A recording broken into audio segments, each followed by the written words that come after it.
মহারাজ সর্বনাশ হয়ে গেছে। কে করলো আমার রাজ্যের এত বড় ক্ষতি? তার এত বড় সাহস? মহারাজ পুষ্পূর্ণে লুৎফার হয়ে গেছে। কে করলো চুরিটা? আমার রাজ্যের এত বড় সেনাবাহিনী থাকতে কে করলো চুরিটা? বলুন সেনাপতি। মহারাজ বীর বীর রাম করেছে। তাকে কি ধরতে পারো নাই? মহারাজ ধরতে গিয়ে সেনাবাহিনীর ঠ্যাং ভেঙেছে। এখন কি আছে? আগা মাথার পাতা মাথা আছে। নিয়ে যাও শালাকে বেগুন খেতে।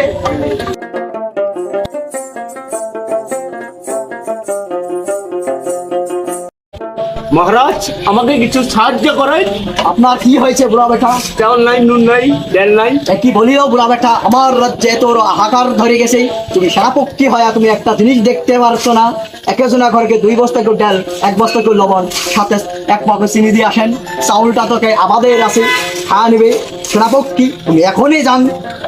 ঠিক আছে মহারাজ, আমি যাচ্ছি। আমাদেরকে যান। বুড়া বেটা আপনার চিন্তা করার দরকার নেই, আপনি যান।